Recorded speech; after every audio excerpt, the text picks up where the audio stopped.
bem-vindos ao nossa entrevista do Agora Perene, do Instituto Agora Perene. Hoje nós vamos entrevistar o professor e tutor da Academia Atlântico, Lucas Belo, que vai conversar um pouquinho aqui conosco sobre o Plotino, que é um tema de sua pesquisa, né? E do qual eu particularmente admiro muito, né? E algumas das suas intermitências a respeito da filosofia neoplatônica, a qual também é de muito interesse no nosso escopo de pesquisa aqui no Agora Perene. Também creio que seja de interesse de muitos que têm interesse em filosofia antiga e também nesses pontos que são muitas vezes de pouco contato e de pouca pesquisa na academia brasileira, né? Então, eu gostaria de lhe fazer uma pergunta, né, Lucas Belo, sobre a questão da introspecção verdadeira e da autorreflexão discursiva no trabalho das Enedas. Como é que você poderia nos ajudar a pensar um pouco como o Plotino ele faz essa distinção? Perfeito. Bom, em primeiro lugar, agradeço pelo convite. Muito obrigado. É sempre bom ter essas oportunidades para falar a respeito do que a gente pesquisa, porque, afinal de contas, a gente sabe essas coisas são muito nichadas aqui no Brasil, então ter a oportunidade para falar a respeito delas é sempre ótimo, né? É uma alegria estar aqui. Muito obrigado. Então, indo direto ao que você perguntou, acho que seria interessante contextualizar um pouquinho a noção de introspecção ou de interiorização, a depender de como a gente preferir utilizar esse termo, vou esclarecer um pouco isso, na filosofia plotiniana e por que ela é tão cara, por que ela foi tão importante, e aí dá a entender o que ele fez, né, para a gente ter noção do que ele fez, em que problema isso está envolvido. Né? O grande ponto, para falar em alto e bom tom, de maneira bastante direta, é que o Plotino ele foi o primeiro responsável, e com talvez o mais, talvez você possa encontrar resquícios disso em outras filosofias, mas digamos assim, o filósofo com F maiúsculo, que levou as suas últimas consequências e que fez isso de maneira profunda, o Plotino ele foi o primeiro responsável por repensar a metafísica na tradição ocidental a partir de um movimento interiorizante. Isso faz toda a diferença, e isso é cara a toda a tradição filosófica ocidental desde então. A gente pode encontrar isso imediatamente depois dele em Santo Agostinho, mas praticamente em toda a tradição posterior, né? Não somente no neoplatonismo cristão, como por exemplo o Santo Agostinho, mas também no neoplatonismo pagão, o próprio Jamblick, o próprio Porfírio, que foi seu discípulo. A gente pode encontrar resquícios disso também, certamente, na tradição medieval. A gente pode pensar aqui em São Boaventura, a gente pode pensar também em autores renascentistas, Nicolau de Cusa, Pico de la Mirandola, entre outros, que beberam também muito dessas fontes. E mais recentemente, como você até apontou antes da gente começar aqui, o próprio Bergson, né, que é um caso bastante célebre da filosofia contemporânea e que tem um peso enorme para a história da filosofia, e que chegou a admitir algumas vezes, até cartas, outros textos assim, que não necessariamente os seus livros, que o Plotino era o seu filósofo favorito, era o que ele mais gostava de ler. Então, isso tem um peso enorme para a história da filosofia, esse repensar a metafísica a partir de um movimento interiorizante. E na minha pesquisa de mestrado, um dos capítulos lidou especificamente com isso, como sendo um método da filosofia plotiniana. Eu pesquisei basicamente no meu mestrado os princípios e métodos da filosofia de Plotino, um dos quais é a introspecção. Acho que é interessante começar esclarecendo um pouco o termo, né, porque introspecção é um termo que é um tanto carregado, né, porque é um termo que tem um peso na filosofia e psicologia contemporâneas, né, toda essa discussão que teve nos últimos séculos, então, às vezes, a gente pode acabar se confundindo se não esclarecer isso com cuidado. Mas eu utilizo esse termo para se referir a esse movimento interiorizante que Plotino, ao qual Plotino faz referência nas Enedas, justamente porque alguns comentadores optam por utilizar esse termo, um deles até o Bergson mesmo. Uhum. É óbvio que ele utiliza de forma um pouco carregada, mas nos cursos de filosofia grega, quando está comentando sobre Plotino, ele diz com todas as letras que o método metafísico de Plotino é a introspecção. que é bastante interessante. É uma afirmação bem direta, bem forte, mas que eu acho que tem o seu sentido, com certeza. Né, mas você pode encontrar também a Maria Luísa Gatti, se eu não me engano, utiliza esse termo. Tem vários autores, comentadores que optam por utilizar o termo introspecção por Plotino. Aí o esclarecimento seria o seguinte, né, para utilizar esse termo para falar a respeito do movimento interiorizante. Em primeiro lugar, é que é um termo latino, é importante tomar cuidado com isso, né? Certamente Plotino não utilizou, já que escreveu toda a sua obra em grego. Então, e é difícil, não tem um correspondente exato para esse termo no grego. O Plotino ele fala de diferentes formas de voltar-se ao interior, né? Ele usa muito o termo conversão nesses casos, né? Converter do exterior para se voltar ao interior. É importante pensar nisso, que é um termo latino, que é um termo que os comentadores utilizam, e para desfazer o engano ou confusão de pensar nesse termo como um peso que esse termo tem na contemporaneidade, eu acho interessante pensar, compreender que a introspecção plotiniana, ela não é uma análise meramente psicológica ou emocional dos conteúdos da consciência, dos estados da consciência, senão que pode ser mais bem compreendida como uma jornada metafísica espiritual. Ainda que contenha uma dimensão de análise psicológica dos estados da consciência, ela é mais bem compreendida como uma jornada metafísica espiritual. Isso que eu acho muito interessante no Plotino, isso eu acho muito instigante, por isso que ele é tão decisivo, me parece, na filosofia antiga. E não à toa daí tudo que eu falei, toda a influência dele, né? Porque a gente tem uma impressão, um pouco errada, me parece, à primeira vista, do que consiste fazer metafísica. A nossa impressão corriqueira é que, para fazer metafísica, basta pegar o livro do Aristóteles, chamado A Metafísica, ler o que o Aristóteles falou a respeito da metafísica, exatamente, e aí, se nós falarmos a respeito da metafísica, estamos fazendo metafísica. Só que qual que é o pulo do gato aqui? Qual que é o ponto aqui? Não necessariamente.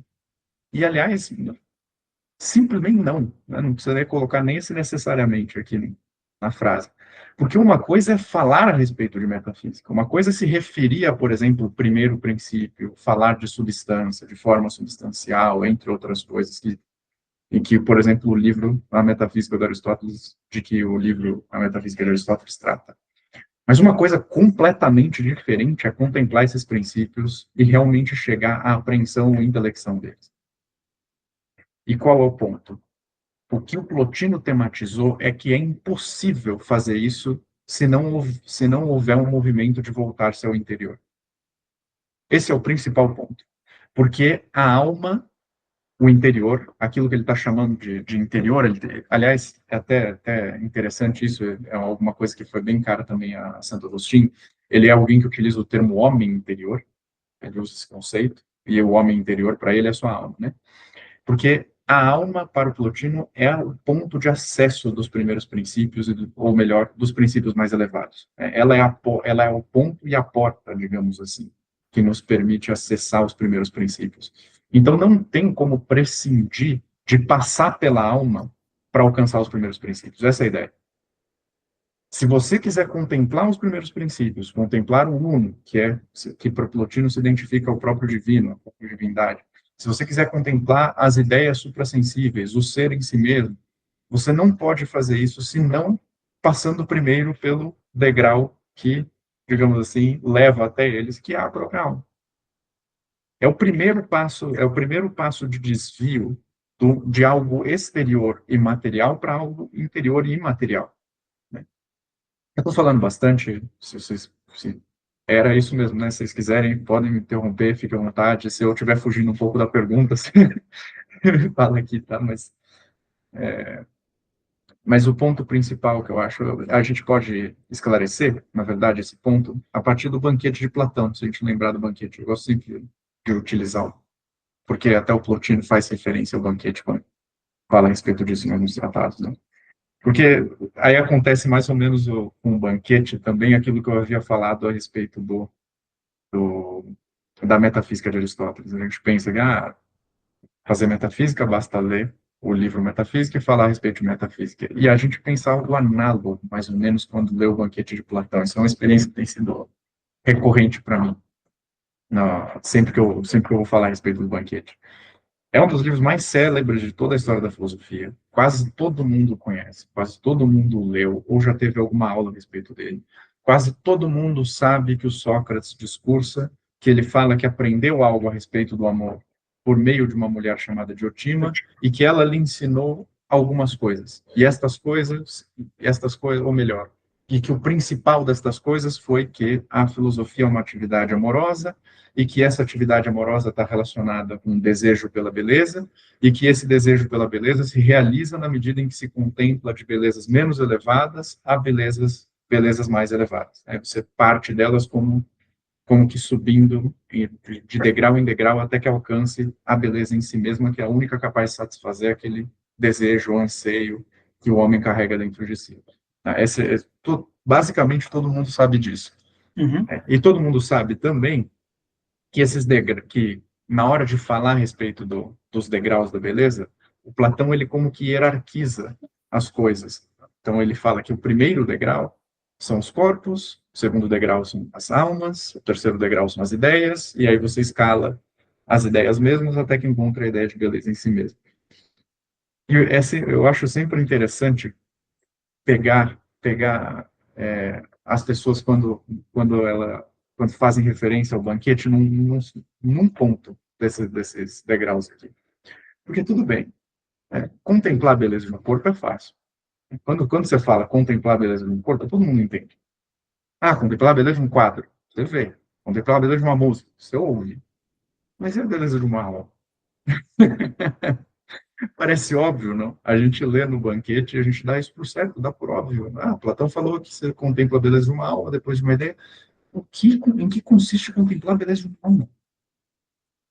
Como contemplar a beleza de uma alma? Não basta, eu não consigo ver uma alma, não consigo ouvir uma alma. O que eu estou dizendo, então, o que Platão está sugerindo, melhor dizendo, quando sugere que se contempla a beleza de uma alma?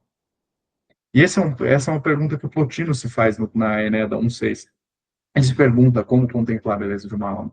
E a resposta dele envolve um ato introspectivo, né? Envolve o ato de voltar a atenção a si mesmo. Então, ele é uma das respostas mais belas, inclusive, de toda a filosofia que eu já vi, né? Um dos trechos mais belos, porque ele responde como contemplar a beleza de uma alma. Volte o teu olhar para ti mesmo e olhe. Se ainda não vires a beleza em ti, faça como o escultor de uma estátua que tem de ser tornada bela. Como ele, retira o excesso, remodela o oblíquo, clareia o sombrio, e não pares de trabalhar em tua estátua até que vejas o esplendor divino da virtude manifestado em ti, até que sejas capaz de perceber a disciplina moral estabelecida num trono santo. Belíssima resposta. Maravilhoso. Belíssima. Mas a resposta dele exige de você um ato introspectivo, ou seja, qual é a alma que você contempla quando Platão exige que se contemple uma alma para que se contemple posteriormente as belezas mais elevadas, os princípios mais elevados, a sua própria. Esse é o ponto. Você precisa contemplar a sua própria alma primeiro.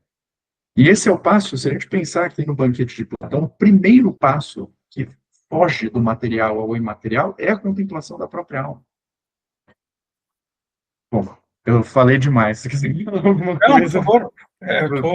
Estou achando excelente.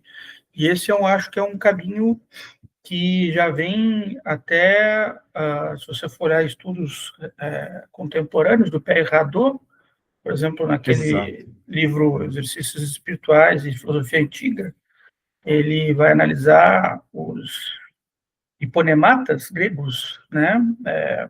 E eu sempre, quando eu leio essa parte, eu acho encantador, né? Porque existe não apenas um anseio do antigo em buscar a resposta, mas ele faz esta resposta através de uma purificação. E aí eu gostaria de entrar um pouco na pergunta que eu tenho lhe fazer, né? Há uma disciplina da alma. Os gregos chamavam isso de catarsis, né? Não apenas nesse sentido de emulsão, mas no sentido, creio eu, de purificação. E aí eu queria entender qual é o ponto em que isso se liga ao Uno em Plotino? Perfeito, perfeito, ótima pergunta. É exatamente isso. Isso é muito caro. E o Pierre Hadot, isso é muito caro ao Plotino, e o Pierre Hadot foi fortemente influenciado. Aliás, tem um dos livros mais lindos que eu já li sobre Plotino, que é aquele Plotino, Simplicidade do Olhar. Ainda não li, Maravilhoso, ainda não li. muito bom, Mas muito nota-se bom que tem mesmo. uma influência muito forte dele no Plotino, Sim, no Hadot. não, é maravilhoso, esse livro vale muito a pena. E saiu pela Realizações, a mesma coleção que lançou Exercícios Espirituais e Filosofia Antiga. Tem a O, mesma capinha, o mesmo tudo, a mesma cor. o único problema para quem quiser adquirir esses livros agora é que não há mais possibilidade, porque a Realizações fechou as Bem portas. lembrado, eu tinha Mas, esquecido, bem lembrado. é, Tem que achar usado. Sim, mas sem dúvida alguma, esse é o ponto e está muito relacionado com essa citação que eu acabei de dar da Eneada 1.6 do Plotino, porque tudo bem, o ato de introspecção exige que você se volte a si mesmo, é uma jornada metafísica espiritual que entende a alma como ponto de acesso aos princípios mais elevados, sem dúvida. Só que se a sua alma estiver maculada pelos vícios, se ela estiver acoplada a si coisas que não são próprias da sua natureza, você não enxergará a sua alma senão aquilo que a encobre e a macula. E essa é a grande. ah, é isso que envolve a necessidade de se purificar para que você faça metafísica aí, né? Aí, entre outras coisas, a gente pode voltar a esse tema, uhum, né, de novo, que eu tinha comentado, porque aí a gente entende que fazer metafísica não precisa simplesmente falar da metafísica ou falar de temas metafísicos, citar conceitos metafísicos, senão que tem uma exigência muito grande para esses filósofos. A filosofia para eles era outra coisa que ficar simplesmente se debruçando sobre conceitos, senão era uma vida mesmo, algo que exigia comprometia e mobilizava a pessoa como um todo. sim.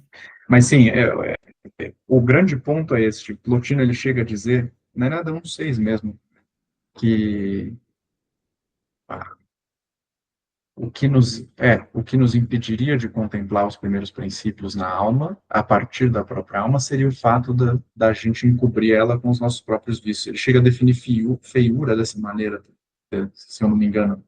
Ele diz: o que é feio troca sua natureza essencial por algo que lhe é estranho. Acolhe em si uma natureza distinta da sua. Acho que é assim que ele diz, que ele fala. Uhum, Aí ele dá o exemplo de uma bela pessoa que pula no lodo. O fato é que uma alma feia, ela vai se encobrindo com os vícios, assim como uma pessoa bela se encobre de lodo quando pula no lodo. Então, qual que é o trabalho que você tem que fazer daí? Então, a pessoa tem que tomar um banho e a alma tem que se purificar, né? Basicamente isso. Não, mas esse é um bom ponto, porque se você não faz isso, você se volta a si mesmo e enxerga somente aquilo que você acoplou a si. E confunde a sua natureza, confunde a sua identidade, confunde aquilo que é, você mesmo é. E é natural até certo ponto a gente fazer isso. A gente tem uma tendência um tanto natural de se apegar às coisas sensíveis, se apegar aos nossos hábitos, nossas coisinhas, digamos assim, as coisas que a gente faz, e tomar isso como sendo a nossa identidade, a nossa natureza verdadeira. Só que isso nos impede de ver a natureza verdadeira da alma mesmo e de contemplar a partir dela os primeiros princípios. Por isso que é importante se purificar e tratar a si mesmo como uma estátua, como diz o Plotino. Porque o ponto é deixar a alma tão cristalina, mas tão cristalina que seja possível ver por meio dela os primeiros princípios. Fez sentido? É, sim, sim, sim. sim. Em grande parte, sim, né? Essa cristalização é um caminho. E aí eu me pergunto também até que ponto essa tentativa de cristalização, ela de fato é uma ascese que nós fazemos por meio de uma tentativa de subida anabases da alma, né? Ou é uma intelecção, onde o intelecto esbarra aí, por exemplo, né? Não sei se o Plotino chega a detalhar este caminho, né, entre intelecto a tentativa de ascese da alma, se há alguma barreira, por exemplo, que ele encontraria aí. Sim, sem dúvida. Porque a verdadeira intelecção que o Plotino exige a purificação da alma. Esse é o ponto. É porque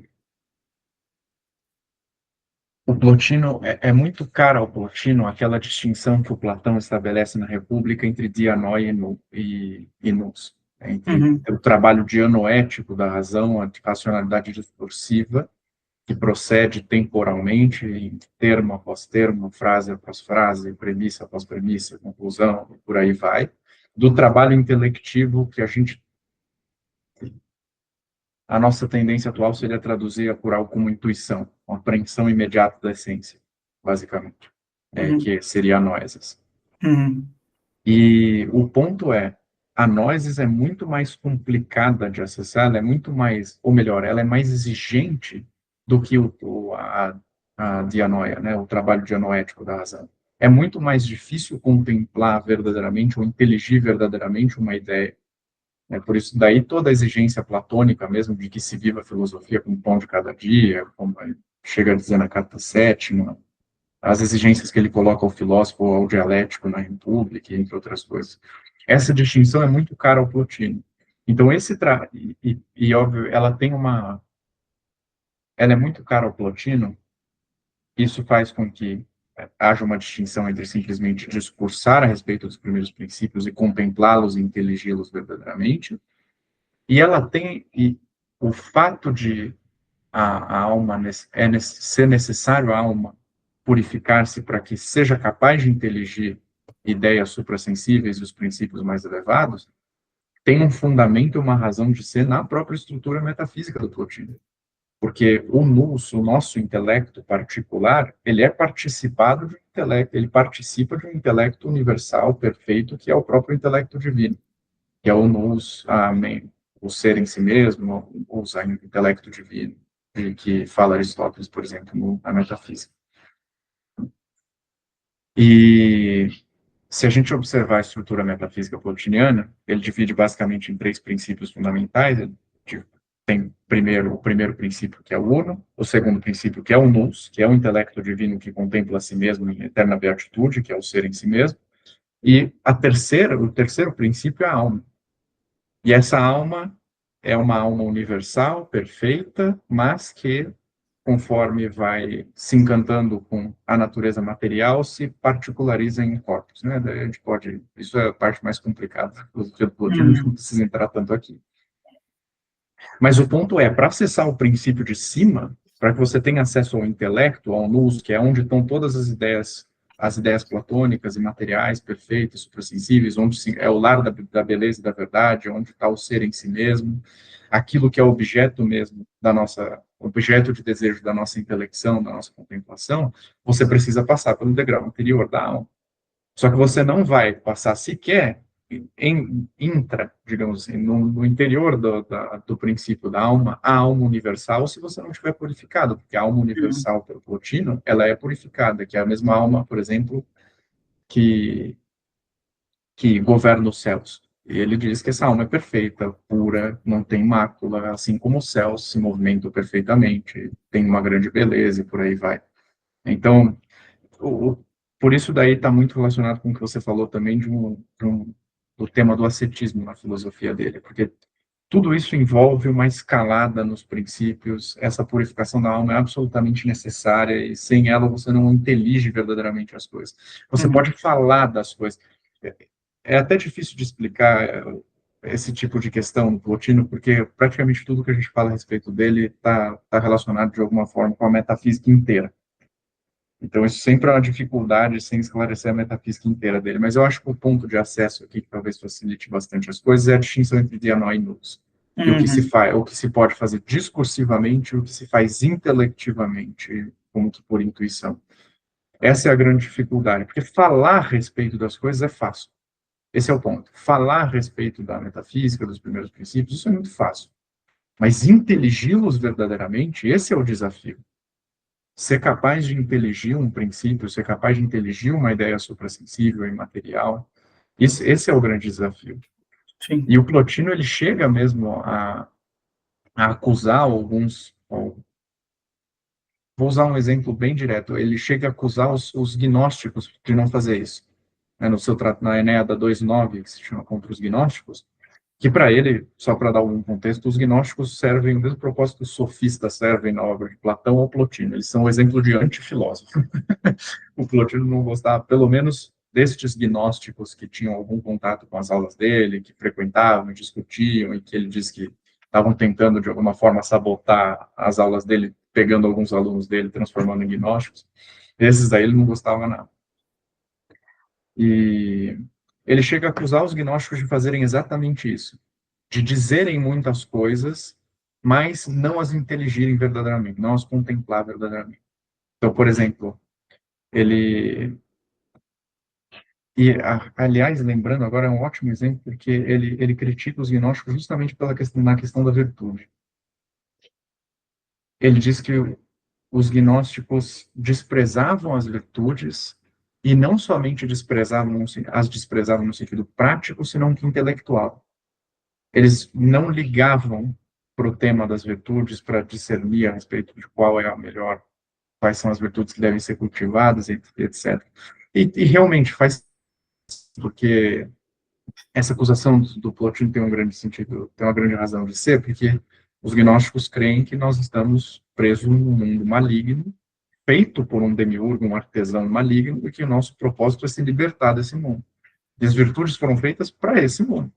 Você tem que ser moderado em relação às coisas deste mundo. Você tem que ser corajoso em relação aos desafios que te são apresentados neste mundo. Então, não faz sentido realmente, parando para pensar a respeito da doutrina gnóstica, que você cultive virtudes. O fato é que você tem que, de alguma forma, sair daqui e não viver uma vida melhor aqui. Você tem que fugir daqui. Aqui não tem nada de bom. Para eles, esse mundo é absolutamente mau. Então, Plotinus critica fortemente por conta dessa doutrina, diz que por eles desprezarem as virtudes, tudo aquilo que eles falavam de bom e belo perdia o sentido.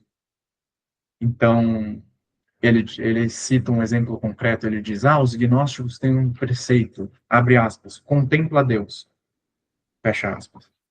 Mas daí ele continua, né? Mas de que vale este preceito? De que vale dizer contempla Deus se ao mesmo tempo se despreza as virtudes? Sendo que Deus só pode ser contemplado, a explicação dele, por meio de um trabalho de purificação que se dá a partir das virtudes. Tem várias virtudes aí, essa doutrina do Plotino também é bastante profunda. Né? Mas num trabalho que começa nessas virtudes que o Plotino chama de cívicas, que são próprias desse mundo. Né? Fortaleza, justiça, prudência, Cardeais. as virtudes cardeais, exatamente. E aí ele diz para os gnósticos, ele diz, sem a virtude verdadeira, o Deus do qual se fala não passa de uma palavra. Termina essa crítica dizendo isso. Então, realmente, você pode falar de coisas muito belas, pode falar de coisas muito importantes, mas isso não significa que você as contemple verdadeiramente ou que você seja capaz de intelig-las verdadeiramente. E o grande trabalho da filosofia platônica é te tornar apto a isso. Aí isso casa muito, muito bem com a tese do Adorno, que você falou do exercício espirituais, porque aí filosofia se torna não um discurso sistemático a respeito um discurso sistemático que busque de forma coerente dar conta do todo, do real, em todas as suas particularidades. Não, aí filosofia se torna uma espécie de prática da qual você participa, uma atividade da qual você participa, que tem uma finalidade, que é fazer com que você se torne cada vez mais apto à contemplação desses princípios. Então, não falar a respeito dos princípios, mas contemplá-los verdadeiramente. Sim. O Ador chega a dizer nos exercícios espirituais que foi essa, inclusive, a motivação dele para compreender a distinção entre a filosofia antiga e a filosofia moderna. Não, ele diz que os modernos tinham uma pretensão de sistematização perfeitamente coerente com todos os seus conceitos, todo o seu trabalho racional, e que ele, às vezes, encontrava contradições deliberadas, ou pouco, nos filósofos antigos, com que eles pouco se importavam. Daí ele falou, mas parece que eles não estão tentando fazer a mesma coisa, eles não estão tão preocupados em serem perfeitamente sistemáticos e coerentes no mesmo sentido que os modernos. Eles achavam perfeitamente plausível, normal, que se sacrificasse, às vezes, certa sistematização ou coerência, desde que isso levasse, de alguma forma, o interlocutor à contemplação dos princípios, das realidades mais elevadas. Né? O Plotino faz isso várias vezes. Se você lê o Plotino com a cabeça do Descartes, por exemplo, você vai encontrar muita contradição ali. Você vai encontrar o Plotino falando no momento que o X é e que no segundo momento X não é. Você vai falar, só que o ponto dele não era isso. O ponto dele era criar um certo cenário intramental em que te fizesse ultrapassar até mesmo essas contradições racionais para chegar à compreensão de algo que está acima da razão e por aí vai. Sim. Então aí você percebe que a filosofia para ele é muito mais prática, é muito mais atividade, é muito mais conversão, ascético, é uma filosofia cética, por aí vai. É muito bom você ter citado como ponto de comparação o trabalho de René Descartes, porque René Descartes ele cria o método dele, né, da dúvida hiperbólica, né? Sim. Ao pensar, eu vou sempre podendo fazer distinções até que eu chego à própria questão de que o que faz as coisas poderem ser definíveis é o próprio pensar. Então, pensar Exato. é o que dá a existência, né? Cogito ergo sum. E hoje nós sabemos ainda que Descartes não tenha dito de forma clara como ele pegou o órgão aristotélico e colocou dentro da sua forma de pensar, né, de forma muito pragmática, muito, no momento até irrestrita, né, mas delimitou apenas a atividade humana como esse telos, esse fim de alcançar pelo pensar, né, e aí despreza-se todos esses outros caminhos que, como você mesmo disse, eu achei fascinante, que levam também ao erro, né, que é você poder não apenas pensar, mas agir diante do seu propósito, né, que é aquela frase que nós temos célebre no oráculo de Delfos, né, Inote te auton, né, conhece-te a ti mesmo, e a gente pensa que conhecer é apenas ter como um livro na nossa cabeça, né, um conceito XY, tal como esse livro assim o indica, e esquecemos a prática desse elemento, né? Então, eu vejo muito que essa dimensão de prática espiritual é uma coisa que até eu acho que as pessoas falam hoje espiritualidade com um grande cinismo, né? Porque se esquece que se tenta fazer um popurrí de práticas espirituais de diversas tradições distintas, tradições hindus, tradições gregas, tradições judaicas, árabes, né? Sufismo, né? E ele se esquece um pouco do que de fato essa prática espiritual é mesmo, né? E eu queria entender se o Plotino enxerga esse limite pela introspecção como uma prática espiritual propriamente dita, né? Se ele faz como é que ele delimitaria essa ideia? Prática, você diz? Como? É, Eu não entendi muito bem não, a noção de limite. Como? de um limite, uma ideia, se ele consegue ter um limite para o autoconhecimento humano, se ele vê um limite nisso pela contemplação. Em que sentido? Ainda não entendi. O O sinônimo de autoconhecimento, a limite. finalidade do autoconhecimento é chegar a, a, a essa contemplação?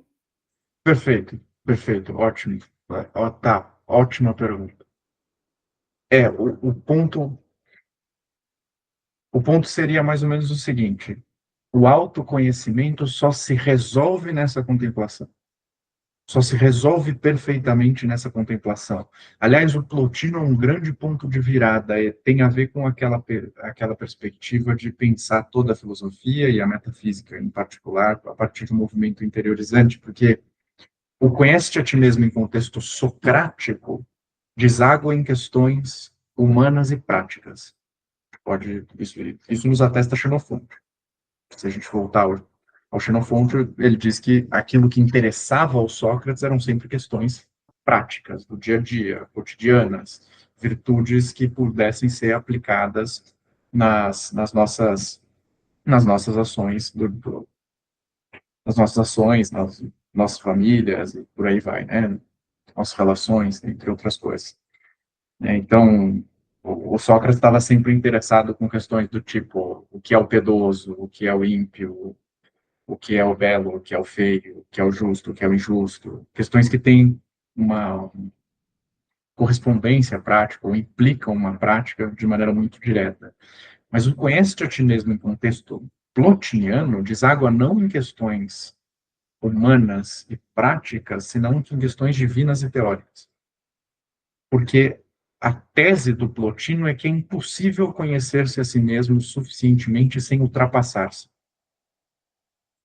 Esse é o grande ponto. Você não conhece perfeitamente a si mesmo sem levar em consideração aquele que é a razão de que você exista e que é a razão mesma de que você seja como é. É a sua natureza, a consideração da sua natureza só se resolve também na sua origem. Esse é o grande ponto, que é o uno.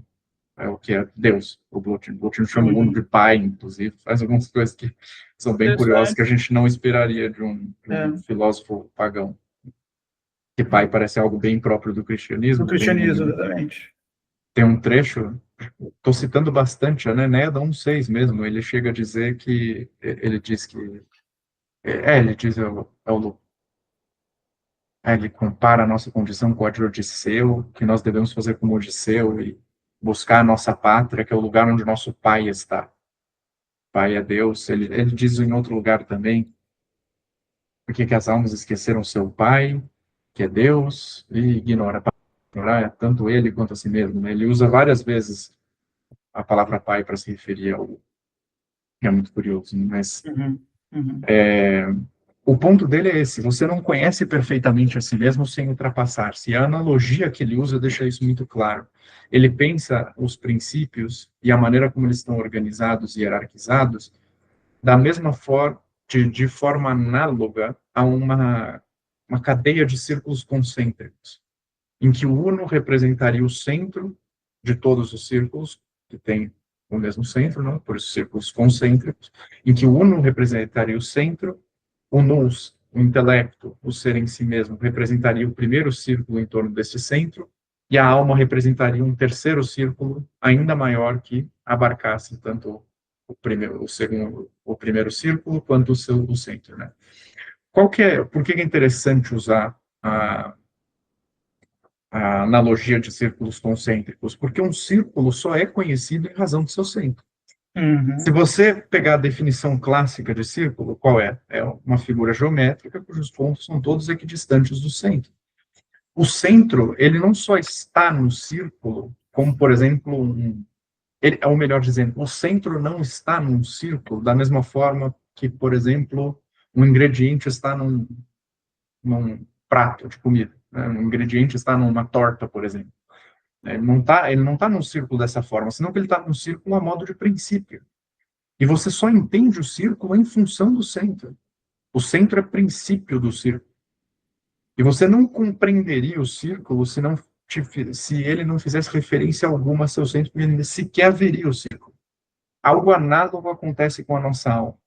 Ela só se resolve a partir da consideração de seu centro, aquilo em torno de que ela orbita, aquilo que é a sua origem e sua razão mesma, que é o divino, é o uno, que é a medida, a sua medida. Esse é o ponto. Então, para o Plotino, efetivamente, é impossível conhecer-se sem ultrapassar-se. Por isso que o conhece-te a ti mesmo, ele tem aqui ele dá um novo passo, digamos assim.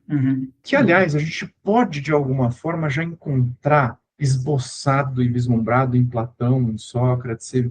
Tem um diálogo que é duvidoso se o Platão o escreveu mesmo ou não, mas ele era muito famoso no período da Antiguidade Tardia, inclusive foi utilizado por um bom tempo como um diálogo de introdução aos estudos de Platão pela tradição platônica no período da Antiguidade Tardia, que é o primeiro Alcibiades. você pegar as listas de ordem de estudo platônico, pegar o Próclo, por exemplo, esse diálogo sempre aparece em primeiro lugar. Então, eles tinham esse diálogo como um diálogo autêntico de Platão, mas hoje em dia tem um monte de estudo, vê se é duvidoso, que vê se argumenta que a autoria é duvidosa, por X, por Uhum. N razões, né? Mas é interessante que nesse diálogo o Sócrates está discutindo com Alcibiades e o tema do conhece-te a ti mesmo aparece, obviamente, como aparece em praticamente todo o diálogo e que é o Sócrates, né? Esse tema está sempre presente. E é interessante que o desfecho do diálogo é o Sócrates, no desfecho do diálogo, o Sócrates chega a dizer que a única maneira do homem conhecer-se perfeitamente a si mesmo é olhar para aquilo que há de mais divino, olhar para o próprio Deus como que num espelho e enxergar-se a partir dele. Ele até usa uma analogia muito bonita, ele diz que como que nós podemos ver a nós mesmos? Você não vê o seu próprio olho, você não vê a si mesmo.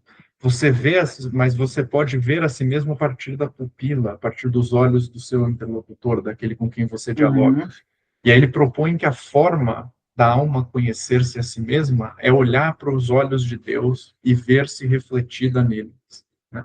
Então, você já vê algum vislumbre dessa noção plotiniana de conhecer-se a si mesmo somente se resolver a partir da consideração, somente se resolver a partir da consideração do uno ou do divino, do primeiro princípio, já esboçado nesses diálogos, né? Mas eu acho que esse é o grande ponto. E aí daria até para a gente relacionar, para não perder algo que você disse, com o Descartes e a filosofia moderna, porque você vê realmente uma mudança nesse sentido. É até interessante, algumas pessoas chegam a apontar que no Descartes está o cogito, no Santo Agostinho também é o cogito, né? E os filósofos parecem que estavam fazendo algo parecido naquela época, porque você, por meio de um processo como o Descartes parece ser, de se voltar-se ao sujeito, você encontra a ideia de Deus, e aí ela é firme, e aí vamos partir disso para deduzir outras coisas. Nem o Descartes fez nas meditações, não. A ideia do eu, a ideia de Deus, aí vai embora, né? Só que tem uma diferença fundamental aí, porque o que o Descartes faz é inspecionar o espírito, né? A inspeção do espírito cartesiana, ela leva ao reconhecimento da ideia de Deus no intelecto, né? A representação, melhor dizendo, né? A Uhum. ideia de Deus, ou Isso. para ser mais preciso, a ideia de Deus representada no intelecto, e a partir dela deduz a existência de Deus. Então, Uhum. aquela prova, acho que é da terceira meditação, né? Tenho a Isso. ideia de Deus, logo, o efeito não pode ser maior do que a causa. Se eu tenho essa ideia, ela tem que ter sido causada por um ser que contivesse todas as suas perfeições, logo, e como eu não sou capaz de dar essas perfeições à ideia, porque me falta muita dessas perfeições, e ela não pode ter vindo de nada que seja menor, então tem que ser o Deus que colocou ela na minha cabeça, né? Uhum. A grosso modo, o argumento é esse, é muito mais bonito e muito mais bem apresentado do Descartes, mas a grosso modo, o argumento é esse, né? Só que o ponto é, a inspeção do espírito cartesiana volta-se à ideia de Deus representada no intelecto. Só que a inspeção do espírito plotiniana, isso vale também para Santo Agostinho, isso vale para essa tradição que se desenvolveu desde Plotino, né? Isso fica muito claro, principalmente em Plotino e Santo Agostinho, porque eles são os grandes nomes disso, né? Mas Uhum. o ponto é que a inspeção do espírito plotiniana não se resolve numa ideia de Deus representada no intelecto, senão que se resolve num Deus que efetivamente está presente e habita o íntimo, habita o interior. Então, a inspeção a inspeção plotiniana é um movimento que ultrapassa o homem interior e encontra efetivamente o divino no interior. Não é um exame de ideias, não é uma inspeção de ideias, é uma inspeção da própria alma do homem interior, a fim de, por meio de uma consideração da sua estrutura, da sua natureza, da sua origem, encontrar aquele mesmo que habita mais intimamente, que é o divino. Daí a analogia do círculo concêntrico funcionar tão bem. É um círculo que está se voltando para o seu centro, ele está contemplando aquilo que é a razão mesma dele ser. Se você tira o centro, não há círculo. Como eu havia dito, o círculo só faz sentido em razão do centro, todos os pontos são equidistantes do centro. O que a alma descobre quando se volta ao seu interior é algo parecido com isso. Ela não está inspecionando uma ideia representada e deduzindo coisas a partir dessa ideia, como faz Descartes. Ela não está simplesmente fazendo um exame daquilo que está contido na sua memória, de noções, conceitos. Ela está se voltando ao seu próprio centro, aquilo que é a razão mesma de si, reconhecendo que habita, que este centro está com ela, habita com ela, assim como o centro está junto do círculo, está no círculo, digamos assim, no seu interior, assim como o divino, assim como o centro está no interior Uhum. do círculo, o divino está no interior do ó. Mas ela não reconhece somente como uma ideia, é efetivamente o divino habitando no interior. Então, é uma inspeção de tipo diferente. Daí a necessidade de virtudes. Você pode muito bem fazer a inspeção cartesiana sem ser uma pessoa virtuosa, sem ser uma pessoa desapegada das coisas deste mundo, que se mortifica para este mundo, que busca cada vez mais contemplar as ideias inteligíveis e por aí vai. Você pode fazer a inspeção cartesiana sem necessidade de nada disso, deduzir a ideia de Deus a partir daí. Sim, Mas puramente não racional. contemplar o divino Uhum. pro, em contexto plotiniano sem purificar-se. Daí, porque senão você cai no erro dos gnósticos, que nem dizer Plotino, sem a virtude verdadeira, o Deus do qual se fala não passa de uma palavra. Falar é fácil. Para usar a expressão, falar é fácil, fazer é muito mais difícil. Sim, a exigência é muito grande. E acho que isso é fascinante, porque você também está me trazendo uma coisa muito importante, né? Até que ponto, ou como você enxerga essa influência plotiniana para o nascimento da patrística no cristianismo? Você consegue ter uma leitura disso, assim, nos primeiros cristãos ali, os primeiros, como se diz, os sacerdotes da igreja? Ótima pergunta. Assim, a influência em Santo Agostinho é patente, patente. Santo Agostinho chega a mencionar o Plotino em alguns tratados.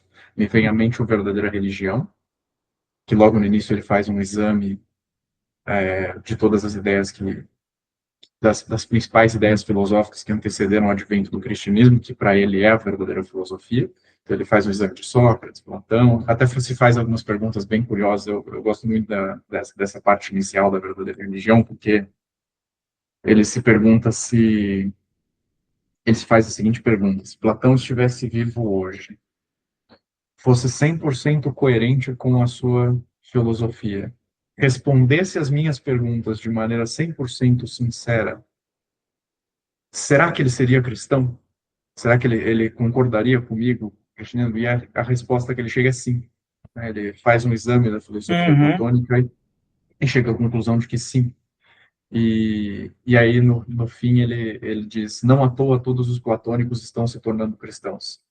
Eu acho bem legal Muito bom. essa frase dele, porque realmente havia muitos platônicos se convertendo ao cristianismo, incluso ele mesmo, que era um platônico que se converteu ao cristianismo. É, e agora eu não me recordo se é no De Magistro, quase certeza que sim. No De Magistro ele chega a falar de maneira muito elogiosa do Plotino. Ele fala que o Plotino foi tão, ou melhor dizendo, eu não lembro as palavras exatas de Santo Agostinho, mas era algo como: o Plotino carregou de maneira tão fidedigna o espírito platônico ao fazer filosofia, ele foi tão platônico e tão vivo, Platão, ele não foi somente alguém que leu o platonismo e repetiu as coisas que foram ditas por Platão como se fosse um papagaio. Ele viveu realmente, ele encarnou tão bem o espírito platônico que é como se Platão tivesse revivido nele, diz Santo Agostinho. É como se Platão tivesse revivido em Plotino. Então, assim, influenciou Santo Agostinho, que já não é pouca coisa, mas teve uma influência muito grande em Santo Agostinho, Ainda até a que, dúvida. curiosamente, Agostinho tenha começado sua vida também um pouco como um gnóstico, né? Porque Exato, ele muito teve lá aquela curiosamente, sim. relação com os maniqueístas, né? Sim, Inicialmente, e curiosamente ele se afasta e faz uma crítica disso muito inteligente, que é entendendo talvez um pouco distanciado, né, o papel do Plotino e do Platão como uma espécie de continuidade, né, exato. dessa contemplação verdadeira. Ele chega mesmo a dizer que o que curou ele dos erros maniqueus, dos erros gnósticos, foi a leitura dos tais livros platônicos e a aproximação cada vez mais dessa filosofia que respondeu para ele a respeito daquela questão que o preocupava, que era a natureza do mal. Porque Plotino já afirma com todas as letras, assim como Santo Agostinho fará, que o mal não tem uma natureza em si mesma, senão que é privação, negação Privação e do bem. distanciamento do bem. Isso foi fundamental para o Santo Agostinho, para ele se distanciar das missões que ele cultivava mais jovem. E então, em Santo Agostinho já tem um peso enorme, e ele explicita isso, até mesmo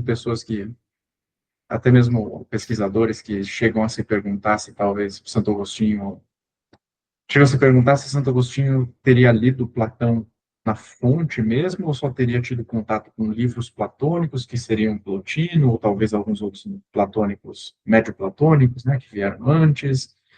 Tem uma grande dúvida. Tem-se até dúvida de quantos tratados de Plotino Santo Agostinho leu. Que ele leu, ele leu. Ele chega a mencionar, fazer referência. Tem O Agostinho, ele tinha um conhecimento em grego, né? Mas eu não sei o quanto ele tinha, quanto profundo era esse conhecimento em grego dele. Eu não sou pesquisador de Agostinho, né? Porque eu sabia que ele tinha dedicado-se muito ao campo latino de língua e da própria língua dele, que era a língua dos... esqueci ali dos cartagineses, né? Que era esqueci a outra língua dos cartagineses. Mas, enfim, ele tinha certamente o conhecimento em grego, né? Sim. Ele chega a dizer que o conhecimento dele de grego era muito precário, mas eu imagino que ele estivesse sendo meio modesto, né?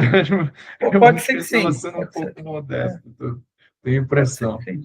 Pode ser que sim. Talvez não para a fala, né? Talvez mais para a leitura, quem sabe. Sim. Tem até um trecho das Confissões em que ele diz que ele diz que tinha um livro muito difícil que todo mundo lia e dizia não entender, e que ele leu e achou muito fácil, que eram as categorias de Aristóteles. Todo mundo lia esse livro aqui, achava difícil para caramba, mas eu fui ler e achei fácil. Santo Agostinho, engraçado. Genial. Gênio conversando. Não, mas o Plotino teve um grande impacto nele. Eu lembro de ler um artigo, acho que está no compêndio de Plotino da Cambridge.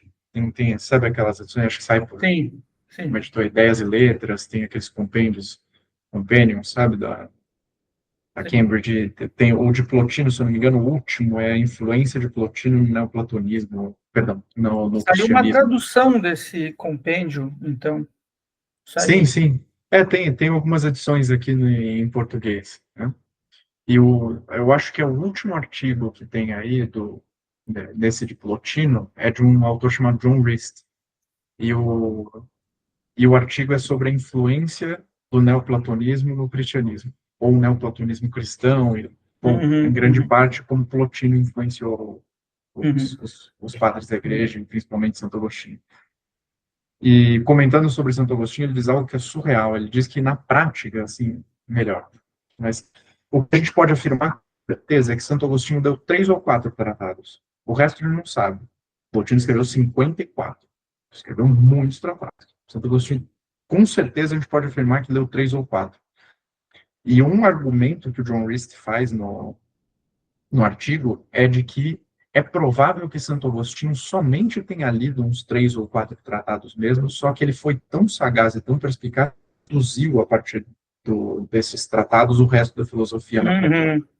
Então, digamos assim, ele pegou os princípios basilares, compreendeu, e daí pôde, a partir deles, julgar os demais e conseguir reconstruir de alguma forma, da melhor maneira como pôde, o resto do platonismo da época, a partir de outras fontes, talvez, da própria reflexão, que é algo genial, né? Para fazer um negócio desse não é pouca coisa.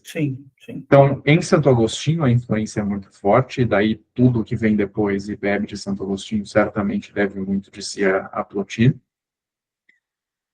Mas, em grande parte, o platonismo estava em alta na época, e realmente e essa coisa dos platônicos se tornarem cristãos já era algo que vinha vindo mesmo antes do Plotino. Se a gente pensar em São Justino de Roma, que foi um platônico que se tornou cristão, e que chegou à mesma conclusão que Santo Agostinho chegou posteriormente, de que o cristianismo era a verdadeira filosofia, e que o platonismo ele se resolvia no cristianismo. A gente já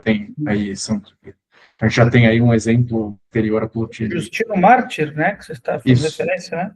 Isso, e São Justino é do século II, Plotino é do século III. Isso. São Justino está ali entre o século I e o século II, se eu não estiver enganado, e Plotino nasceu em 204 depois de Cristo. Acho que é 203 ou 204 depois de Cristo, alguma coisa assim. Então ele é do século III. Então, mesmo antes dele, já havia esse movimento de transição, de conversão, melhor dizendo, de platônicos ao cristianismo. Então, ele teve um impacto muito grande, principalmente em Santo Agostinho, mas como esse movimento já existia, a transição foi um tanto natural, e aí começaram a olhar como Santo Agostinho veio também. Ele veio depois de Plotino, mas estava próximo, digamos assim, Santo Agostinho do século IV. Não tem tanta diferença assim de tempo, né? Não tem tanto espaço de tempo entre eles. Os cristãos, principalmente, começaram a olhar muito mais para Santo Agostinho do que para Plotino, e ele acabou ficando um pouco de lado por um bom tempo. Apesar de ainda ter sido lido, estudado, certamente. Mas, talvez um caso que vale a pena citar, que é interessante, o mestre de Plotino foi no Amônio Sacas. E a Amônio Sacas, pouquíssimo se sabe sobre eles. Assim, a gente só sabe que é um platônico que ensinava em Alexandria, tá? Mas que era um grande mestre platônico. E, pelo que parece, o Plotino foi colega de sala de Orígenes, filósofo cristão. Orígenes. Há uma grande dúvida de se esse Orígenes é um Orígenes cristão ou se é um Orígenes pagão que é mencionado. Tem toda uma discussão em torno disso, mas pelo que parece é realmente cristão. Quem argumenta em favor disso, inclusive, é o próprio Etienne Gilson, na História da Filosofia Cristã. Ele chega a falar que Orígenes estudou junto com o Plotino, que eles eram colegas de sala e que o mestre deles era o mesmo, que era o Amônio Sacas. Então, da mesma sala, digamos assim, da mesma trupe ali do Plotino, já saiu um filósofo cristão. E um platônico cristão, digamos assim. Então, isso realmente estava em alta na época.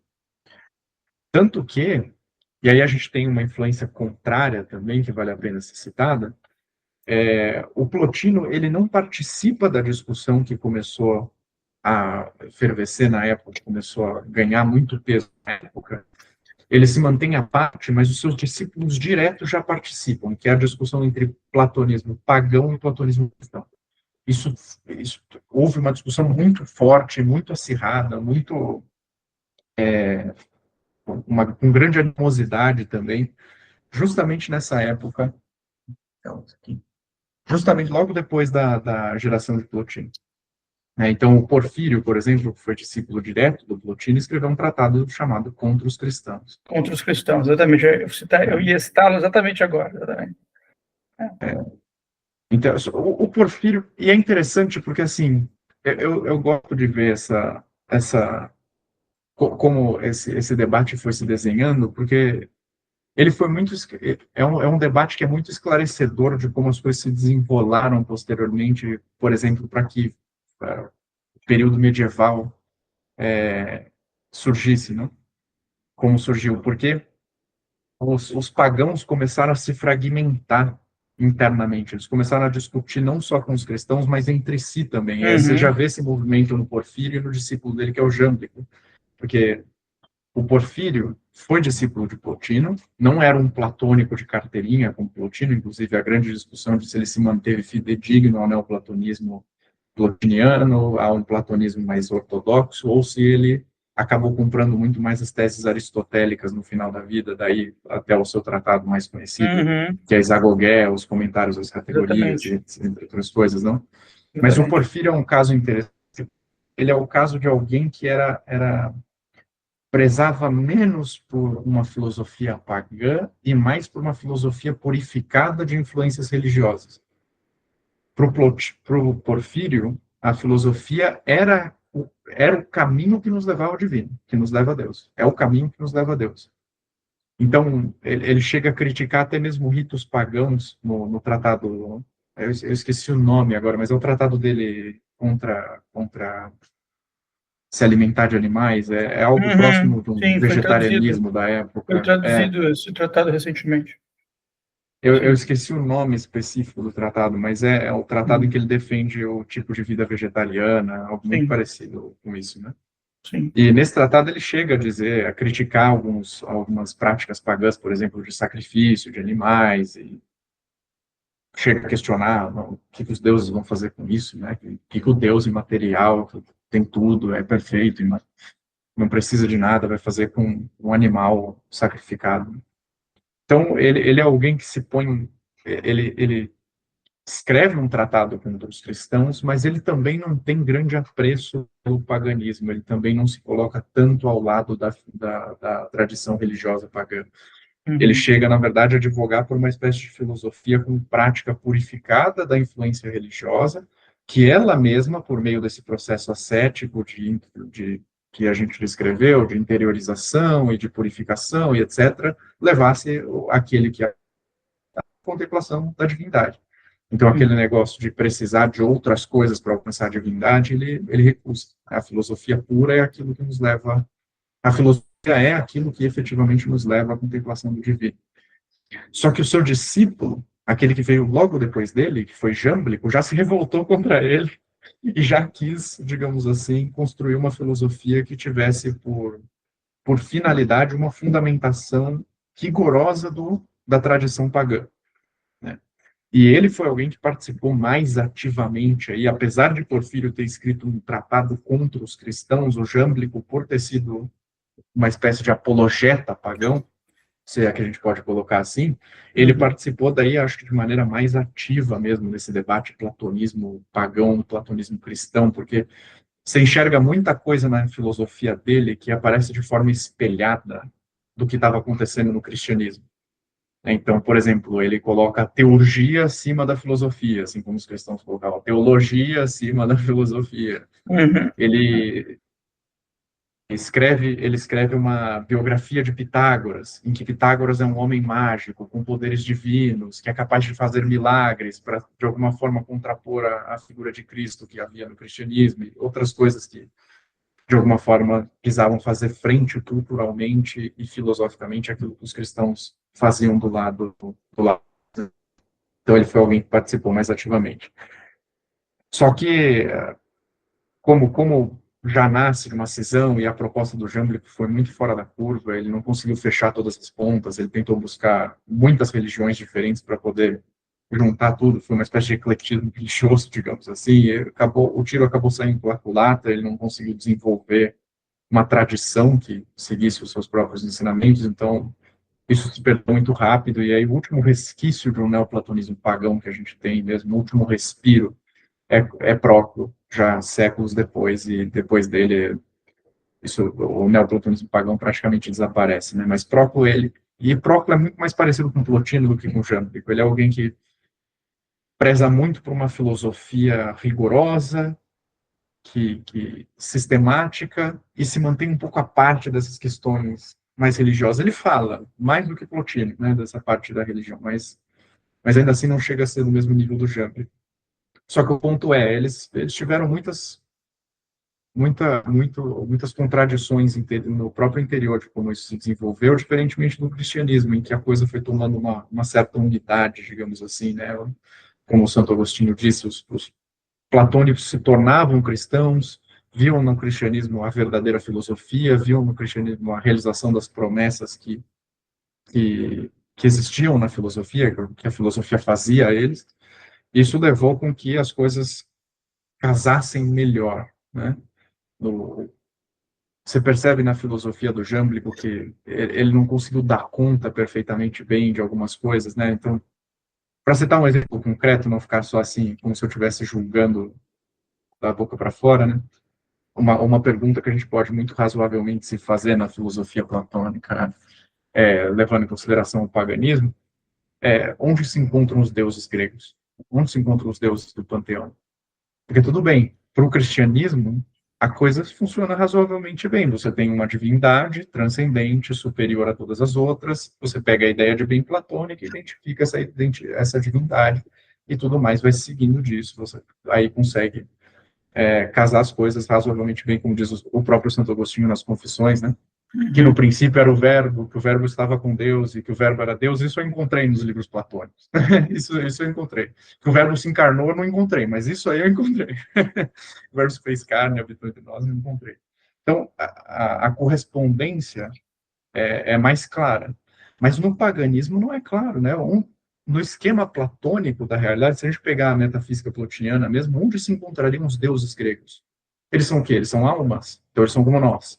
Ou eles são ideias suprassensíveis, mas são ideias suprassensíveis que agem, que falam, que têm desejos e que fazem as coisas que fazem, que nós narramos que eles fazem. Mas se eles são deuses, são perfeitos, por que fazem às vezes, por que têm ações às vezes que parecem um tanto viciosas, perversas, malignas? Você pode se fazer todas essas perguntas, mas o fato não é nem um pouco óbvio e fácil achar certa correspondência entre a tradição religiosa pagã e a filosofia platônica, né? Não é óbvio onde os deuses se encontram no esquema filosófico platônico, assim. Se eles são ideias, se eles são entes intermediários ou coisa parecida com isso, depois o Jânio vai sugerir, né? E o fato é que quando você tenta articular uma coisa com a outra, é difícil não ficar que não existam pontas soltas problemáticas, como ficou no caso do Jânio. O Plotino, ele toca nisso muito de passagem para falar a respeito dos daimons e como ele dá a entender que os deuses seriam algo próximo de ideias mesmo, mas a correspondência não é nem um pouco clara. Então, o Plotino está mais inserido nesse contexto. O grande peso da influência que ele teve mesmo no lado cristão e na patrística cristã foi com Santo Agostinho. E daí tudo que decorreu daí. Tá? As principais questões, pelo menos, essa questão, eu diria, essa que, sobre a que a gente mais falou hoje, que é a introspecção, foi fundamental para Santo Agostinho, foi muito cara e que influenciou tudo mais, né? Foi uma das principais. As confissões do Santo Agostinho são o grande exemplo de movimento interiorizante do que a gente fala Plotino. Se a gente tiver que pegar um exemplo prático, assim, como que seria um movimento interiorizante do Plotino, dá para ler as confissões e ver isso na prática, né? Sim, de fato, de fato. Lucas, muito obrigado pela sua colaboração hoje, nessa entrevista maravilhosa, que eu tenho certeza que quem for assisti-la gostará muito, aprenderá muito também, assim como eu também aprendi, e é algo de muito enriquecimento para as nossas vidas, né? Quero lhe agradecer muito em nome do Instituto Ágora Perene, para a gente poder ter essa conversa aqui, que eu acho que ela foi realmente maravilhosa, e essa disposição sua em intensidade no conhecimento é enriquecedor. Muito obrigado por essa conversa. Muito obrigado. Eu que agradeço de coração o convite. Como eu falei no início, é sempre bom ter oportunidade para falar a respeito dessas coisas, porque não é todo mundo também que quer ouvir sobre Plotino, né, que conhece ou que saiba, tá? Então é muito bom ter um espaço para falar a respeito disso. É sempre ótimo. Muito obrigado mesmo. Essas introduções são introduções que nós fazemos no Instituto Ágora, né? E está aberto para outras contribuições que o senhor queira fazer conosco aqui, faremos futuramente. Perfeito, não, muito obrigado. E eu peço desculpa se algo ficou confuso, se alguma explicação não ficou tão clara, até me disponho aqui, se alguém quiser entrar em contato, tirar dúvida, fique à vontade, porque, como é dito no livro de Eclesiastes, por mais que nos esforcemos, toda explicação fica pela metade. Então, se o autor de Eclesiastes escreveu isso, quanto mais nós meros mortais. Verdade. Então, verdade. Então é sempre difícil, né? Mas, muito, muito obrigado mais uma vez. Verdade, tá certo. Então, ficamos por aqui, pessoal. Muito obrigado. Valeu.